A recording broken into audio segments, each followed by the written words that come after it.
Previously on the Lobby USA, spying on American students, a worker at the Israeli embassy describes her remit to our undercover reporter. Gathering intel, reporting back to Israel. That's a lot of what I do. It's report back to the Ministry of Foreign Affairs, Ministry of Strategic Affairs. It's part of a covert campaign to influence America's youth. We have 3 different sub-campaigns: data gathering, working on activist organization, money trail. Wow, it just looks like the state of Israel is employing little spies. In the second of a 4-part series, how the pro-Israel lobby influences Congress. And as our undercover reporter gains greater trust, he is offered an extraordinary assignment.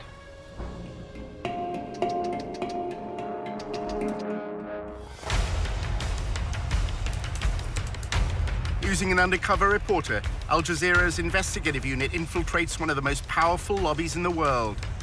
Getting $38 billion in security aid to Israel matters, which is what AIPAC is doing. We examine how the lobby, led by AIPAC, the American Israel Public Affairs Committee, has secured unwavering support in Congress.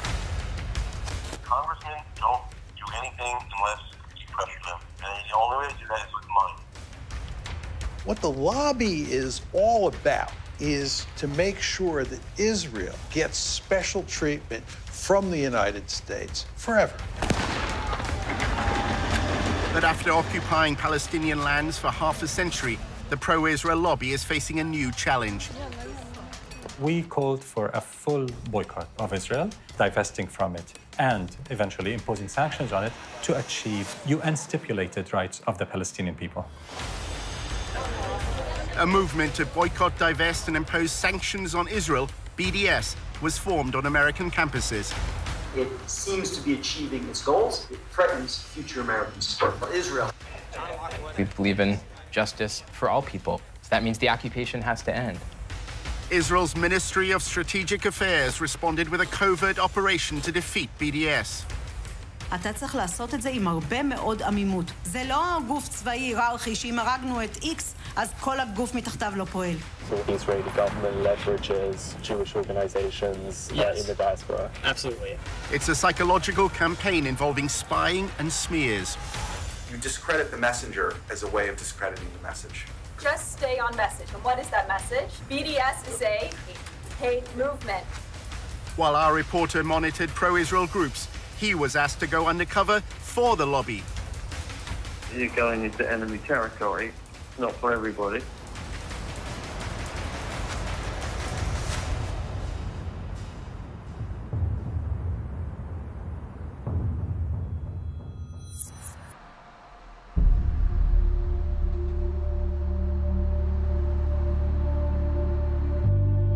In Washington, Tony often socialized with younger members of the pro-Israel lobby. Here, the discussions are focused on influencing elites. Recent graduates appear to no longer care about debates they had at university. We try and go through student government and pass bills. I mean, you know, looking back on it now, it's all it's total crap. BDS in general, obviously.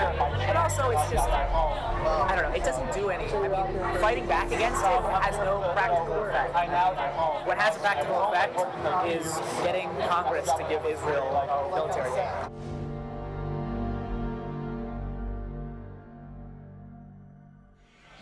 At the end of the day, it doesn't matter what happens at the University of X. What matters is what happens here. What matters is what happens in the capitals of the state, the capitals of other countries. The pro-Israel lobby is keen to co-opt elites beyond America. At a party organized by AIPAC, Tony met an intern at a public relations firm whose clients include the United Arab Emirates. The lobby apparently has allies in the Arab world. The American Jewish Committee is running a study tour to, it's either Dubai or Abu Dhabi, and they're talking about mutual cooperation.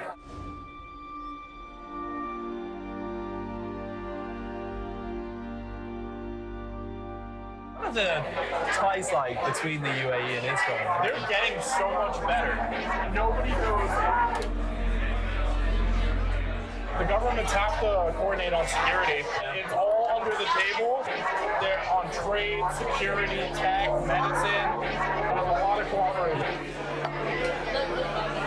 Basically, where I see it standing right now is the GCC has all this under-the-table cooperation with Israel, and it's getting to the point where it's getting to the surface.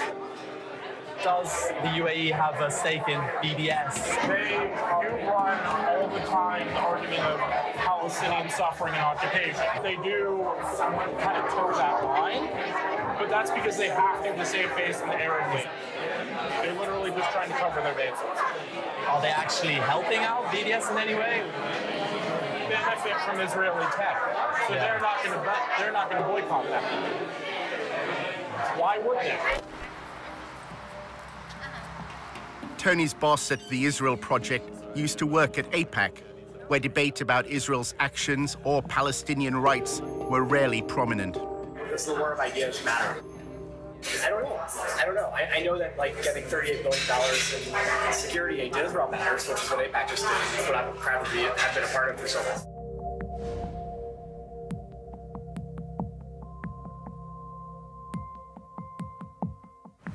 My job was basically to convince students that participating in the war of ideas on campus is actually a distraction. You can hold up signs and have rallies on campus, but the Congress gets $3.1 billion a year for Israel. Everything AIPAC does is focused on influencing Congress. Congress is where you have leverage, so you can't influence the President of the United States directly, but the Congress can. AIPAC is very interested in making sure that every representative and every senator toes the line on Israel. And it is highly effective in that regard. That's why it's considered to be synonymous in many people's heads with the lobby. AIPAC's website shows members of Congress attending its conferences and declaring their support for Israel. And on behalf of Congress, thank you for sending a clear and unequivocal message to the world that the United States stands with Israel now, tomorrow, and always. I reject the BDS movement, whether it be on campuses in France and London or right here in the United States of America. To get elected in the American political system, you need lots of money.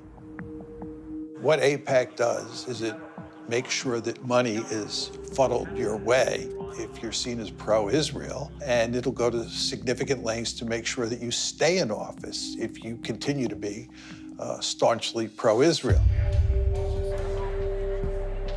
May God bless Israel. May God bless the United States of America. May God bless you all. Thank you so much. Thank you. They have questionnaires. Anybody running for Congress is expected to fill out a questionnaire. And they evaluate the depth of your commitment to Israel on the basis of that questionnaire. Then you have an interview with local people. If you get AIPAC support, then more often than not, you're going to win. Jim Moran is a Democrat who represented a congressional district in Northern Virginia.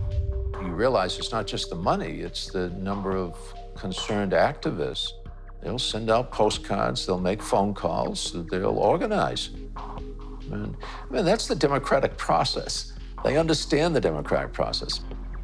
We made sure that there were people in every single congressional district. And then you'd call them up and say, I'm calling from AIPAC in Washington. I did these calls. We hear that you're good friends with Congressman so-and-so. Oh my God, yes. We've been friends since elementary school. Well, what does he think about Israel? I never talked to him about Israel. Well, can I come down and talk to you and help you figure out a way to talk to him about Israel? No, just tell me. What should I say? I don't have to, I'll just tell him. Our undercover reporter wanted to learn more about how funding is secured for congressmen. Speaking of the devil. David Oakes, a prominent pro-Israel advocate, invited Tony to a fundraising event. Oakes later called him to discuss the details. Is it just a social event? No, hold on. I'm going to email you a list of the people that this group supports. This is the biggest ad hoc political group, and definitely the wealthiest in D.C. Hold on. Mark Kirk, the senator from Illinois. Ted Deutsch from Florida. Barbara Comstock, she's the congressman from Virginia.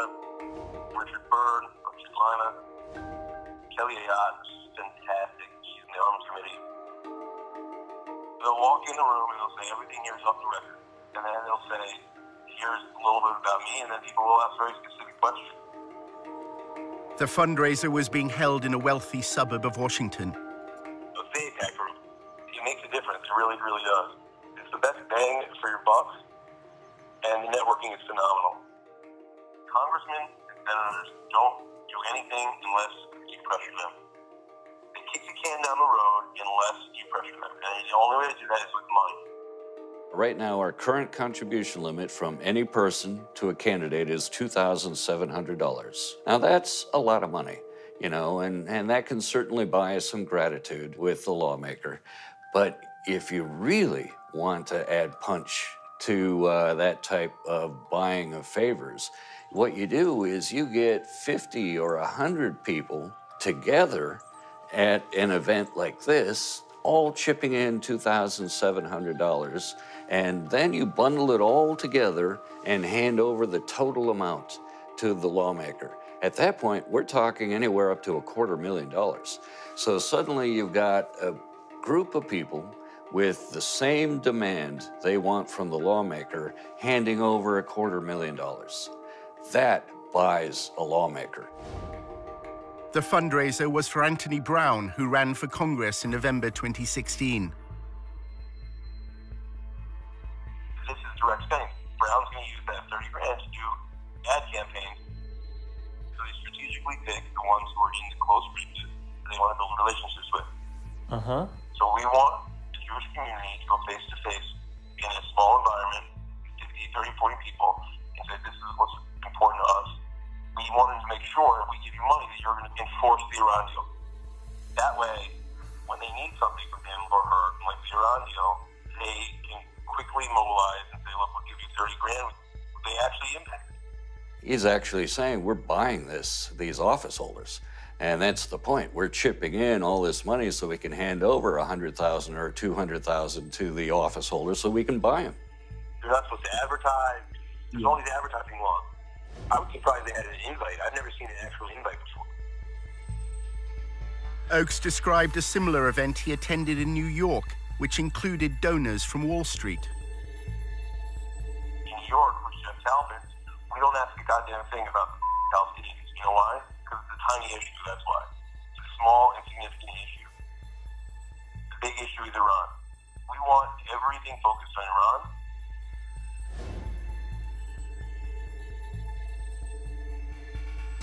What happens is Jeff meets with the congressman in the back room, tells them exactly what his goals are. And by the way, Jeff Talpin is worth $250 million. Basically, they hand him an envelope with 20 credit cards and say, you can swipe each of these credit cards for $1,000 each. There is a disclosure law that is designed to highlight whether there may be potential money laundering going on in events like this. And that is if the funds are earmarked. And that means the organization has to disclose who showed up at that event and how much each individual chipped in and what they handed over to the lawmaker. What's the name of the group that puts this on? It doesn't have a name. There's no name. It's an ad hoc political group. For all the legal reasons, people pool their money. What this specific group is doing to try to avoid that disclosure requirement, it isn't taking money and then putting it in its own account and then handing it over to the office holder. It's just collecting credit card information and then turning that over directly to the candidate. Therefore, it's not violating the earmarking law, and they're not reporting this. All we would see on the campaign finance reports are the individuals who contributed. But there'd be no record on those campaign finance reports that they worked together as a bundling group, that they were all at this event. All we'd know is person A gave $2,700, person B gave $2,700, and we'd have no idea they're working in tandem with each other. The one in New York is 10 grand over 2 cycles. It's a minimum commitment. Some people give a lot more than that.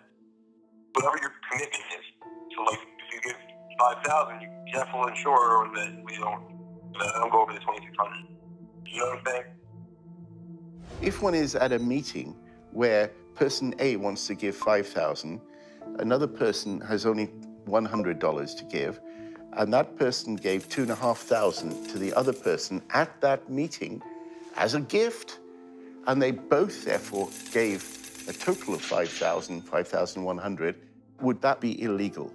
That would be illegal. That would be laundering of campaign contributions. The limit applies to the individual. And so each individual is subject to that $2,700 limit. And if any individual goes over that limit, they are violating the contribution limit. They cannot legally do that by laundering money through other individuals. If you give $5,000, Jeff will ensure that we don't go over the 2,600. You know what I'm saying?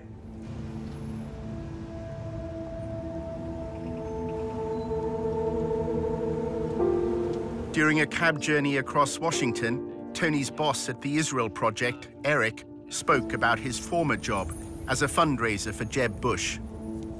I was one of the first employees on the Bush campaign. The first time Trump came up in a conversation was we were going to solicit him for Jeb. And we're like, why isn't he writing a check? We would joke, like, this is the donor who went nuts. Eric shares his concerns about Jeb Bush's campaign. I hope the Justice Department doesn't make an example out of Bush, because we were operating in a real gray zone. And we raised enough money, we figured, let them come at us, we'll defend ourselves. We thought he's going to be the Republican nominee, everyone did at that stage. A relatively small number of families supply hundreds of millions of dollars annually to lobby politicians. The 200 families whose giving constitutes 90% of all political giving are not giving because they want a government contract or because it's good for their business. They're doing it because they actually care. In my view, it's obscene how much money there is. One of the most effective uses of the lobby's funds occurs when Congress is on its break. Every year, they fly hundreds of members of Congress to Israel for these extended travel junkets that are really lavish. They're first-rate vacations. They'll rack up $20,000 or more for a vacation for a member of Congress. The member can bring along their spouse, and they have a great time. You are told that Israel continues to be under siege from hundreds of millions of its neighbors who are Muslim and who hate Israel, who hate Jewish people. You're told that Israel survives because of the United States and because of American politicians like you who support us. An attempt was made to change the law so that all expenses-paid trips would be considered a bribe. I drafted legislation to try to reform the whole profession of lobbying to get rid of free travel and gifts from lobbyists. The Honest Leadership and Open Government Act of 2007 significantly enhanced the travel restrictions that if you're an organization that employs a lobbyist, you can only provide a one-day trip for a member of Congress. Then AIPAC exerted its influence. There was a major loophole written into the travel restriction that was essentially engineered by AIPAC, and this loophole is widely known as the AIPAC loophole. The clause excluded educational trips organized by a charity that didn't hire lobbyists. AIPAC happened to be affiliated to such a charity. It doesn't have an office, it doesn't have any employees, it's just a tax form that they filed. Gifts of dinner, gifts of wonderful resorts to stay at, gifts of entertainment, all of which is packed up into one of these trips, is a very, very effective tool at influence peddling. Most of our donors were like nudniks, like schleppers. The quality is starting to improve. We're attracting more impressive people. Until recently, the people we're attracting, was the guy who's wealthy, gives away $25,000 a year, $10,000 is to us, and this is his hobby and full-time job, and he won't shut the up or stop calling. We're finally starting to expand into the class of donors that AIPAC has, which is like the more elite, easier to work with, smart, strategic, writing big checks kind of way.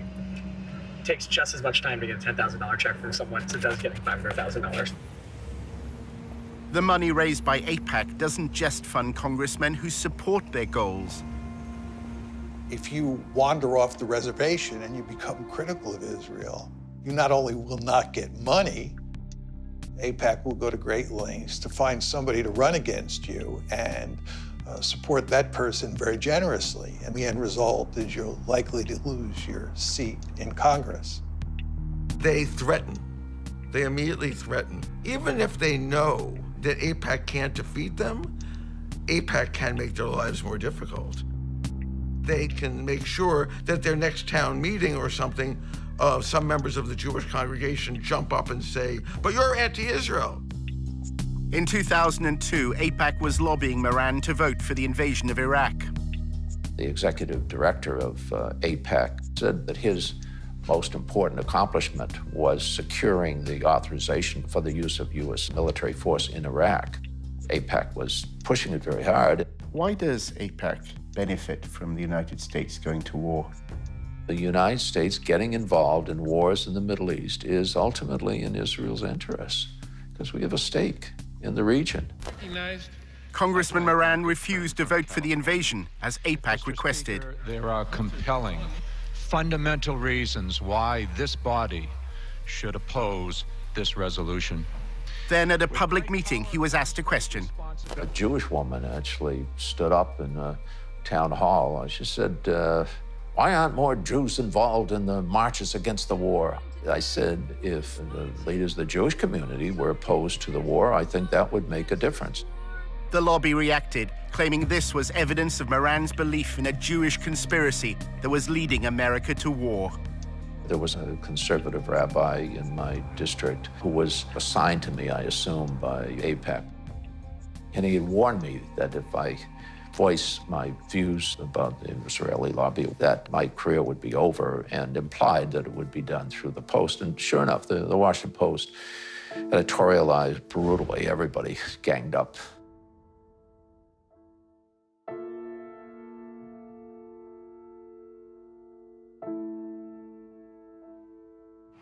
So what are the main outlets that TIP work with? Washington Post is the biggest one. Okay. Isn't that like just down there or something? Yeah, it's actually that building. Moran claims the Washington Post's editorial board has a close relationship with AIPAC. The principal editorial board of the Post itself has been a very effective instrument because they've been able to maintain their credibility. And it's a great paper in every other way, but because they have such credibility, they're extremely effective. Everyone knew he wasn't anti-Semitic. Anti-Semitism has come to mean anti-Israel. The AIPAC crowd doesn't really care very much about whether or not a person likes Jews or wants one to move next door. All they care about is what their position is on Israel. Both of my daughters married Jewish men. My grandchildren are Jewish. Anybody that considers me anti-Semite is ignorant.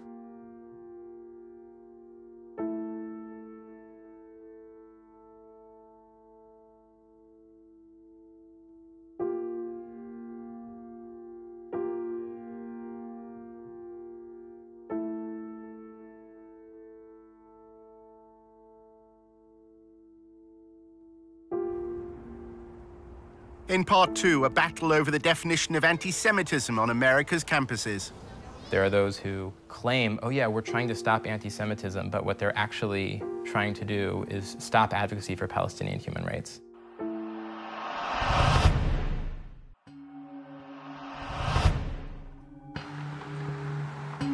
In part one, our undercover reporter discovered that many young people in the pro-Israel lobby have given up debating the BDS movement on campus.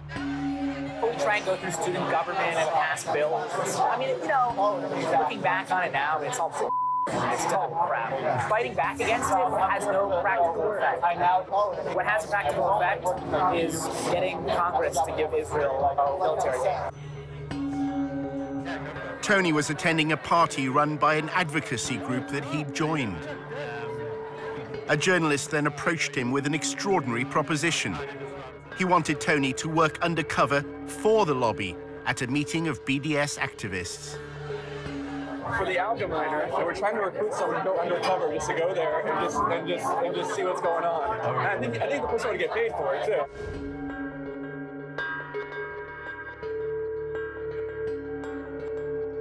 Someone's going to sign up, do that profile, just kind of like see what's going on. Higher up, they sent an email today that like, you know anyone who can do this. For some reason, he popped into my head.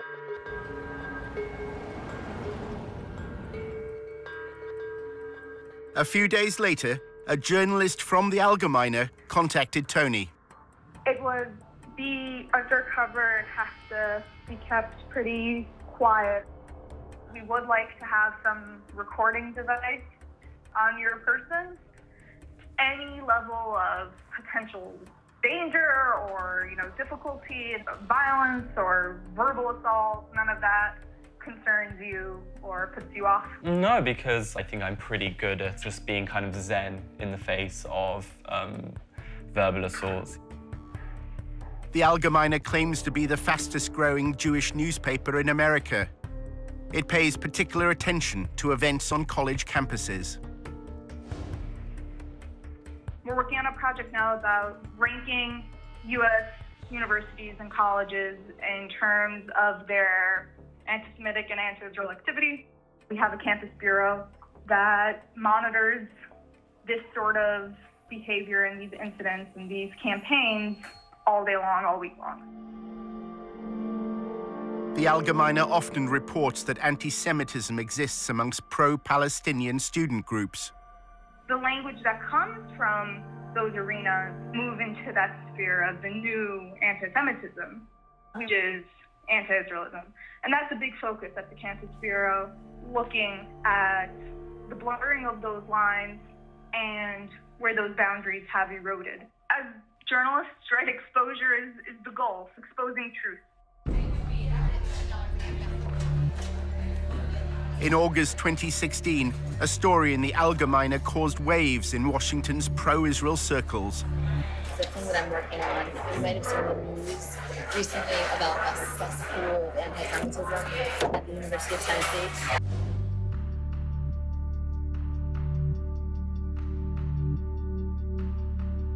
So the expose was on these anti-Semitic tweets. They uncovered 14 current students, 5 recent graduates at the University of Tennessee that had tweeted all of these horribly anti-Semitic things. The evidence was released by an anonymous group within the pro-Israel lobby. They're called Canary missions. Nobody really knows who they are. Yeah. They expose anti-Semitism, anti-Israelism, and anti-Americanism in the U.S., like on college campuses.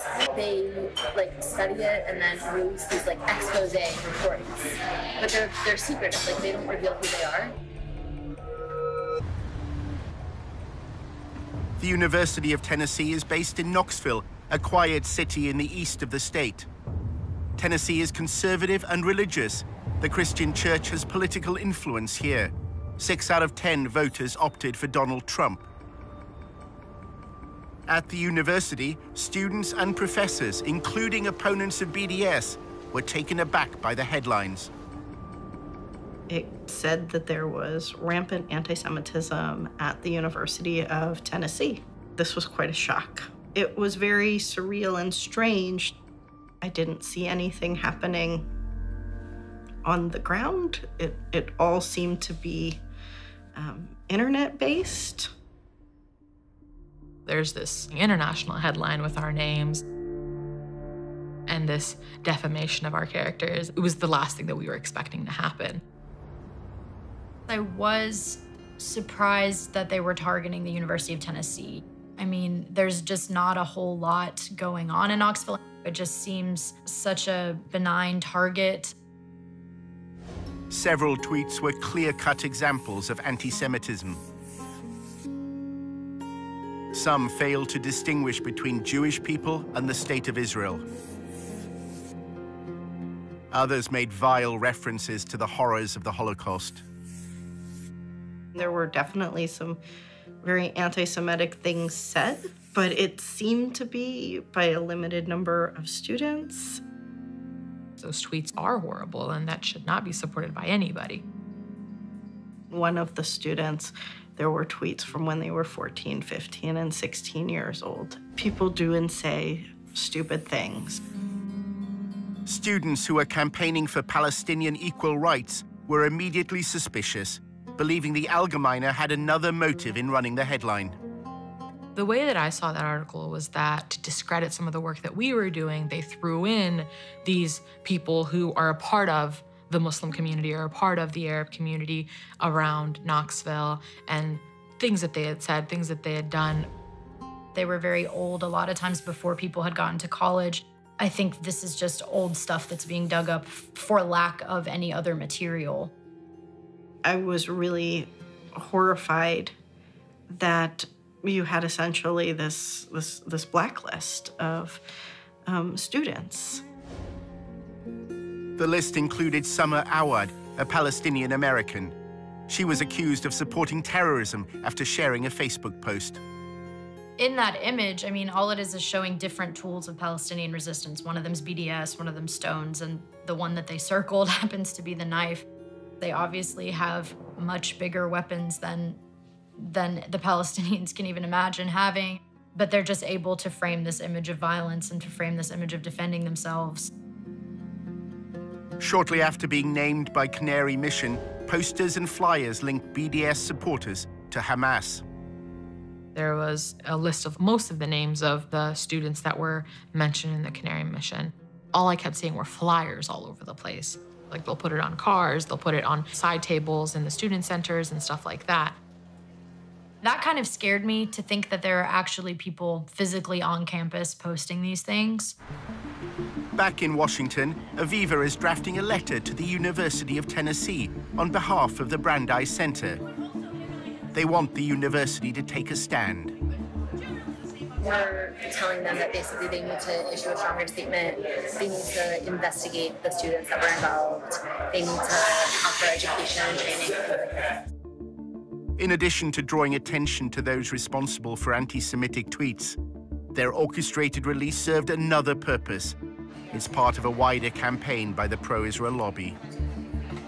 The problem right now, I think, on universities is that administrations don't realize that anti-Israel statements or anti-Zionist statements often are also anti-Semitic.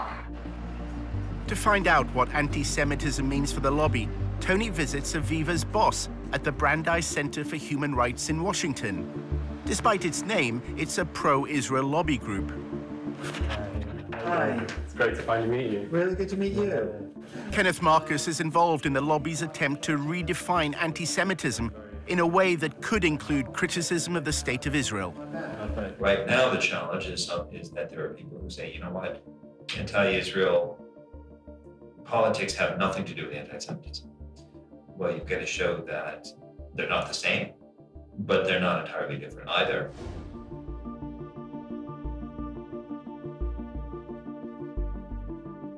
The goal is to have the federal government to establish a definition of anti-Semitism that is parallel to the State Department definition.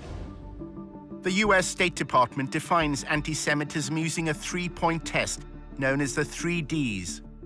It includes statements that demonize Israel, those that apply double standards, or those that delegitimize the state. There have been attempts by some to try to define anti-Semitism in such a way that conflates actual anti-Semitism with completely legitimate criticism of Israel or Israeli government policies. They are overly broad and vague to the point where any kind of criticism of Israel or of Israeli government policies can be labeled as anti-Semitic. One of the major tactics that the lobby uses to defend Israel, and it's done this for a long period of time, but it's using it more and more these days, is to identify people who criticize Israel as an anti-Semite.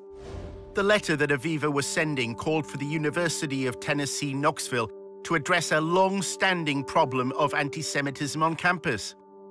The Brandeis Center is urging American universities to adopt a definition of anti-Semitism that could include criticism of Israel.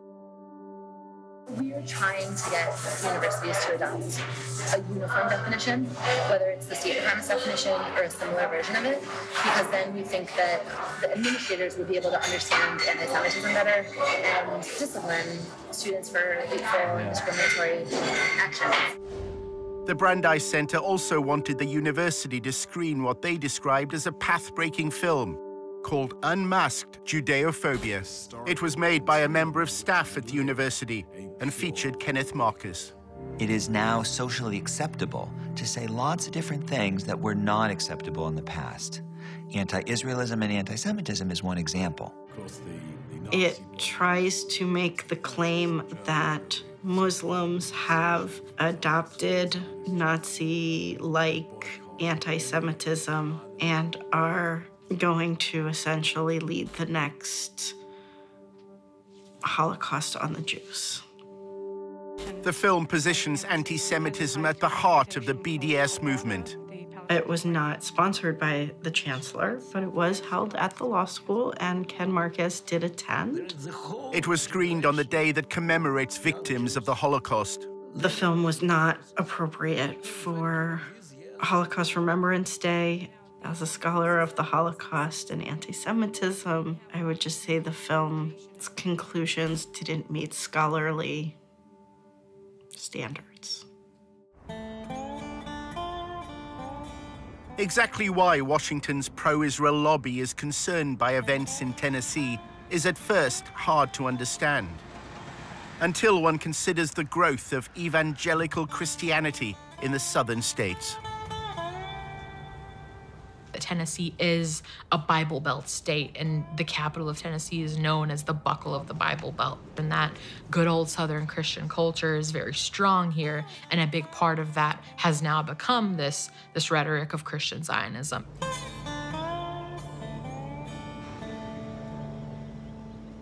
Satan hates Israel and the Jews because Israel's restoration initiated the last days of Bible prophecy.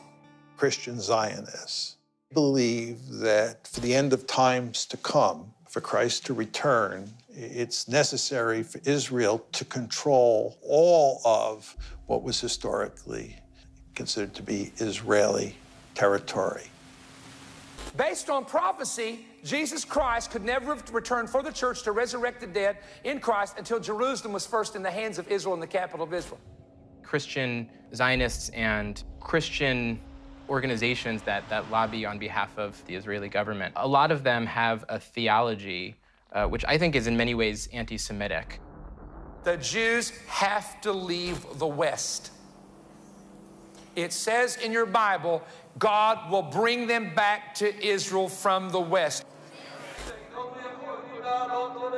It instrumentalizes Jews in such a way that their goal is that all Jews around the world will leave where they live and move to Israel, because in their theology, that is what will lead to the coming of the Messiah again, and then all of the Jews will convert or will all be killed.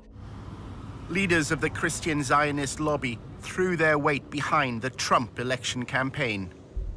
I have been asked 101 times plus, why do you think Donald Trump won?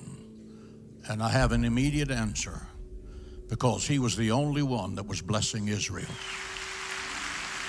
The evangelicals flooded the voting booths this time like at no time in our history. And a lot of the laws that are being enacted in those states that are pro-Israel, anti-BDS, are coming about in part because there is so much sympathy for Israel in that community, which has a lot of political power. Senate Joint Resolution 170, bipartisan resolution to condemn boycott, disinvestment, sanctions movement, and increasing incidents of anti-Semitism. In 2015, Tennessee became the first state legislature to condemn BDS. It's the result of the lobby's attempt to use legal means to quell BDS on campus. In recent light of anti-Semitic things that have happened here in Tennessee on our college campuses, we are just expressing our support as an ally for the state of Israel. And with that, I renew my motion. made it seem as though there's this huge Palestinian liberation movement happening in this state. That's the way that it was presented at the legislature, was that we need to stop this before it takes over our state. There's an intensive effort by Israel and pro-Israel groups to get governments, universities, legislative bodies to adopt a definition of anti-Semitism that includes criticism of Israel and its state ideology, Zionism. We're the space where a lot of these things are initially brought and tested. The rough drafts, like the beta version, comes here, and then you'll see that same bill go into another legislator the following year. According to their definition, if I say to you that I believe that instead of separate Israeli and Palestinian states, there should be a single state where Jews, Christians, Muslims, atheists, everyone has full equal rights, the way they do under the Constitution of the United States, that would make me an anti-Semite because I'm denying Israel's right to be a Jewish state. How to define anti-Semitism? I would say hatred, discrimination, violence, animus towards Jews for being Jewish, I would say is the broadest definition of anti-Semitism. They have created this perverse definition of anti-Semitism where calling for everyone in Palestine, Israel to have equal rights is somehow an attack on Jews. And they're trying to get this pushed into official definitions. And this has been a key goal of people like Kenneth Marcus and the Brandeis Center, so that they can then go after people who are advocating for equality and bring them up on charges that they're actually anti-Semitic bigots. You have to show that they're racist hate groups and that they are using intimidation to get funded and to consistently portray them that way. 6 months after the Allgemeine ran its report, an anti-Semitism awareness bill was brought before Tennessee's State Assembly.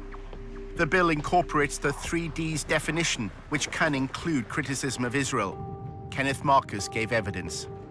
When I had read a newspaper article in a major national Jewish newspaper indicating some issues, we independently verified several different issues going on with blogging, I think it was Facebook entries, Nazi-type references to Jews, and the need to kill Jews. They may have dealt with that, but it seems to me it's an indication that the problem is here. In order to create enough sort of political momentum and hysteria to get these bills through, you need to show that anti-Semitism is rife on campuses.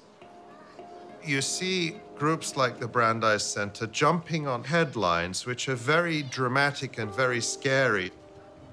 Incidents like the one that they claimed happened at the University of Tennessee are certainly helpful in a political sense if you're trying to push legislation like that through.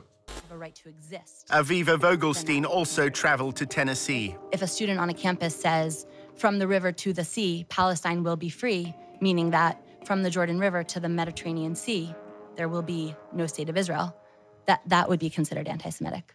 Another example would be when students on campus chant things like, Intifada, Intifada, we support the Intifada. That's calling for, an Intifada is calling for violence against innocent Israeli civilians. And that is an incitement to violence. And it's calling for demonization and delegitimization of Israel. 7 months earlier, when Aviva was writing the letter to the University of Tennessee, she was talking to a leader of the Jewish community in Knoxville.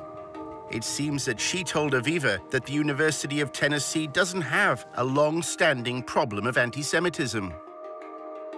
She's like, I've been on campus for 10 years, and there have been no, actual incidents of anti-Semitism. These tweets are obviously disgusting and need to be addressed. It's very misleading that they're calling this a cesspool of anti-Semitism. Jewish students at the University of Tennessee repeated this sentiment before the state legislature. When people say things like we're experiencing anti-Semitism, it hits us pretty hard.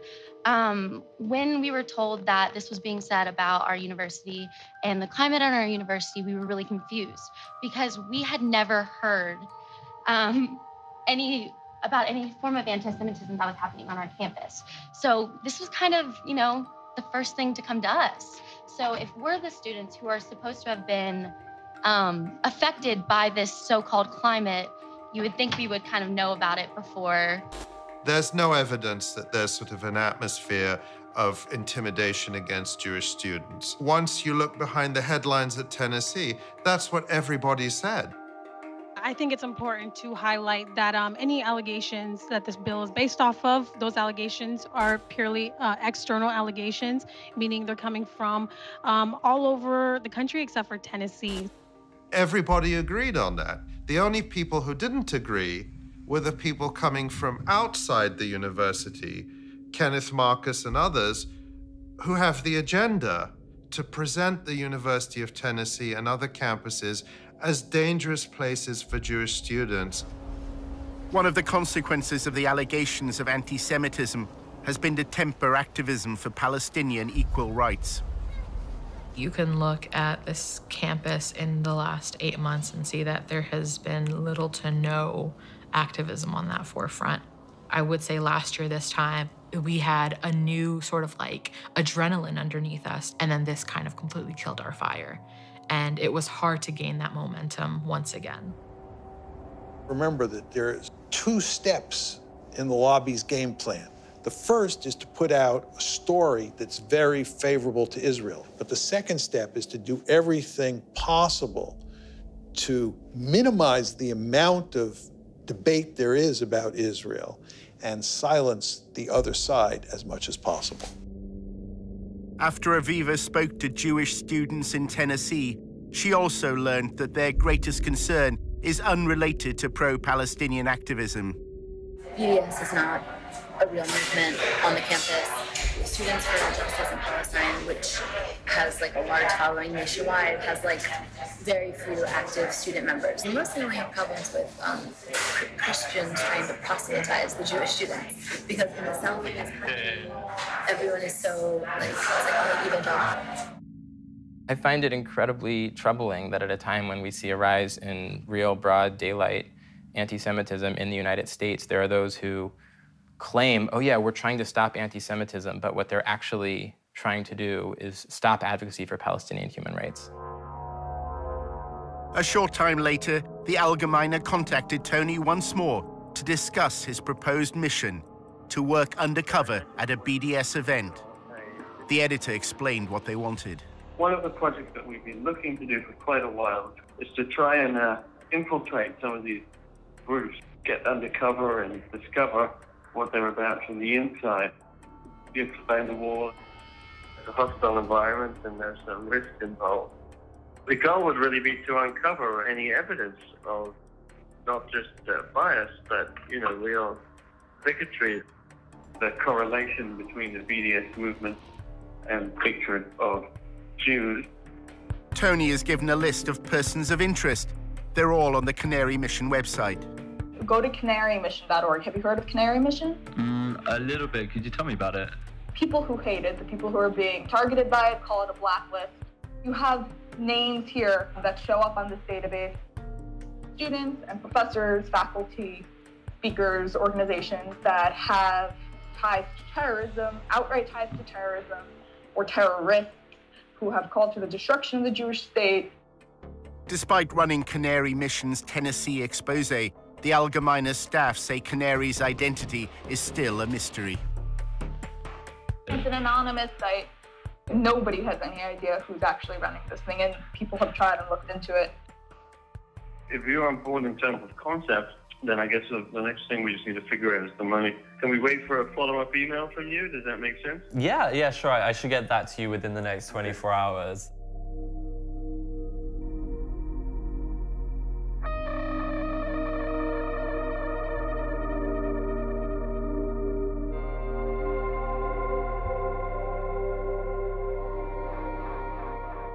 Coming up in episode 3 of The Lobby, how anonymous websites smear pro-Palestinian activists on campus. It was really an attempt by people who didn't know us to think, maybe I can destroy this marriage at the very least. It's psychological warfare. Drives them crazy.